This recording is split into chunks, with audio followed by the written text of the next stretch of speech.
Hello, ladies and gentlemen, and welcome to another episode of Mark Isaac Potter Presents. Today we have the distinct honor of visiting and welcoming Bill Thompson, who's with the LGBTQIA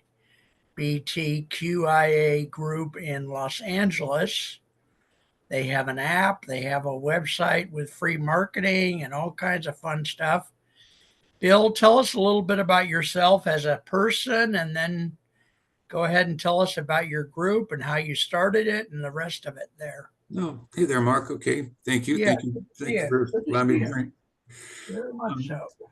We started this a few years back when my brother passed away, and we kind of did it as a tribute to him. We kind of felt a loss and felt like we wanted to do something. So the whole family, including my brother and myself, were in the technology business for some time. We're actually in Phoenix, Arizona, not Los Angeles, by the way. My mistake. Thank you for correcting me.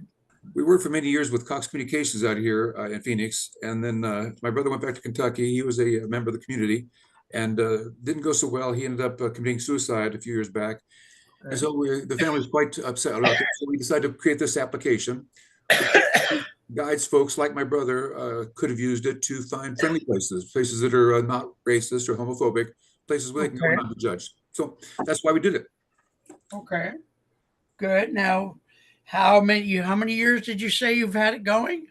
5 years. He passed away 6 years ago, and it took us about a year to develop it. It's been in a constant state of metamorphosis. We've been, changing it as we go, but it's been quite effective. We have quite a few users. We have about 400,000 people that use it to find places that are friendly and safe to go. So it's been working out real well. Okay, and that's all over the United States, or what? Yeah, it'll work anywhere. It's only in English right now. We're working on the Spanish version so we can conquer Mexico down here and some of the Southwest. But yeah, it'll work anywhere in the United States. We're heavily dominant here in the Southwest because we started here in Phoenix, and we've got quite a bit going on in California, and Los Angeles area, San Diego area, and of course San Francisco. So. Right. Okay. And before we get too far in, give us whatever contact information you want the audience to have. If there's a phone number, an email, whatever you would like them to have. Okay, well, our phone number is pretty simple. It's 1-800-LGBTQ.ONE. So it's like our name. Our name of our company is LGBTQ.ONE. And the phone number is LGBTQ.ONE, 1-800-LGBTQ.ONE. In terms of writing to us, you're certainly welcome to write to us at bill@lgbtq.one. And yeah, you can visit our website, lgbtq.one.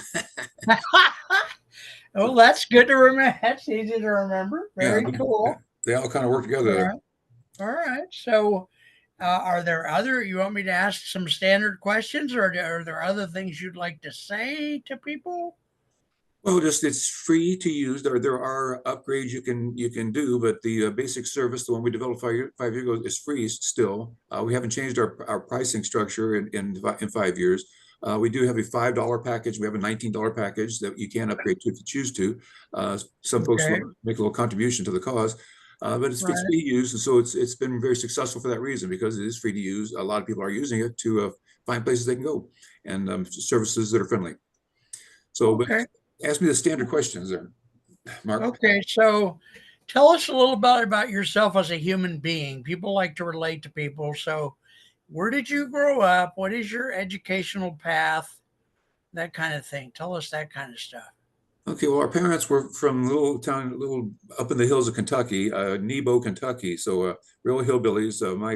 Our grandmother was just like Minnie Pearl on the Beverly Hillbillies. I mean, she was literally on the front porch with a shotgun.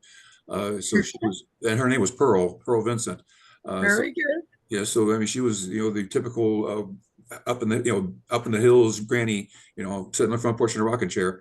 So that's where we came from. We happened to we got involved with cable television there in that small town. They were adding onto the cable television system there. My brother and I got a job there working there, and that kind of introduced us to technology at a young age. I was actually 19. He was 15 when we got the job, and he really wasn't even supposed to be working. He worked with me. We worked together. So we got involved in television. That brought us to Phoenix. There was a big job going on here in Phoenix back in the 80s, and it wasn't even Cox back then. It was a company called Store Communications, And so my brother and I came here and started working with them and made a career out of it. We've stayed here for 35 years working with Cox Communications here, and stayed quite busy, and we're very successful working with them. And then, like I say, unfortunately, I guess he went back to Kentucky, and that's, like I say, the small town environment just didn't work well. There was a lot of backlash, a lot of negativity, and Yeah. it didn't go well for him, unfortunately. So he went to drinking pretty steadily, and I tried to talk him out of it. His friends tried to talk him out of it. We even forced him. He did one of those intervention things where Yeah, of course. Yeah. we stuck him in a drying out facility for 30 days. And Right. anyway, make a long story short, we just couldn't change him. He was on a destructive path there. And Yeah. so to make a long story short about me, I stayed here in Phoenix with my family, and we decided to make this thing happen. In terms of me, from the hills of Kentucky, but I adapted rather well to the big city here in Phoenix, and got involved with the technology aspect of it. We virtually installed the fiber optic system here for Cox Communications, and what they call balanced it out, set it up, set the thing up and everything. So we were quite familiar with the internet, with technology. And so a lot of companies, it's very expensive to build an application. So a lot of companies do need to charge, they need to charge to recoup their investment in it. Right. We were fortunate to be in a position where we had the technology to do it ourselves. We actually built the application and the website ourselves. So it didn't cost us an arm and a leg to do it. So we're able to offer it for free to folks as a courtesy. Okay. Well, that's great news. Now, your group is a nonprofit, is a for profit. Tell us about that. Well, we're not a registered nonprofit. I forgot what that number is, 530C or whatever the thing is. We have 501c3. Yeah. whatever it is. We are not a registered nonprofit. Of course, we don't make any profit, so we're kind of a Yeah. non-registered nonprofit group. Okay.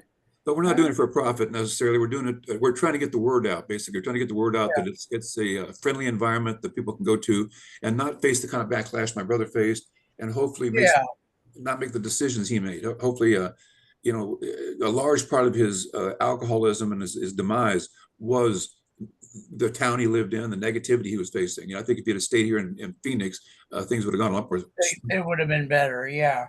Yeah. Yeah. Well, my father's from Phoenix, so I'm curious. Or not Phoenix, Kentucky. So he was from up around Ashland and Paintsville, northeast. Mm-hmm. You know where that area, or is that not the part of? I'm familiar with the area. We were more Western Kentucky, Western Kentucky, Davis County and Muhlenberg County. So on the western side, over toward the Indiana border. Right. Okay. Now, what other things do you do in life? Do you work in the community as a volunteer? What other things do you do in your daily life? Well, the draw to cable television many years ago was its offer of the Learning Channel, the History Channel, Discovery Channel. Theoretically, those were going to bring a lot of good things to people, and that was my motivation back then. It doesn't use a lot of fuel. It doesn't burn. It create atmospheric conditions. Doesn't pollute. So I was very attracted by the clean aspect of it and the bringing information and knowledge to people. Nowadays, when I look at the guide for example, DirecTV's guide, and I see that the Learning Channel has a nonstop Gilligan's Island. I kind of wonder what happened to the educational aspect of it. So wanting more profit. That's what it's called. So to answer your question, what keeps me busy is trying to do things that keep me out of trouble, A, and B, are good for the atmosphere, are good for the environment, are good for people. If you're going to spend your time doing something, my philosophy has always been, why not do something that's useful and constructive? I haven't been able to do it on the Elon Musk level, but we're trying to make our little contribution to society by doing something positive. All right. Well, I think I don't have any other questions. Do you have anything else you want to tell people? No, just I appreciate your time and taking the time to allow me to introduce this to the folks, and we sure would appreciate everybody getting the word out there. Just say, hey, it's free, check it out. Might as well. Whether you're looking for a place to go get a hamburger or a place to go get a pair of shoes or whatever, you can go you can go there without facing backlash and Yeah, without backlash. That's right. Oh, well, folks, we've been visiting with Bill Thompson. He's a wonderful person. And repeat your contact group again, please, Bill. well, we are LGBTQ.ONE. So the website is LGBTQ.ONE.1. Phone number is pretty easy to remember as well, 1-800-LGBTQ.ONE. And of course, you can reach me at Very good. Bill at LGBTQ.ONE. So reach All out. right, folks. Thank you, Bill. God bless you. Please come on every 4 to 6 weeks if you want to. Okay. Yeah, me. Thank you, Mark. You have a All beautiful. right. Thank you, folks. We'll see you next time. Goodbye. Thank you. All right. I'm going to turn this off here. Oh, I always do that wrong. Sorry.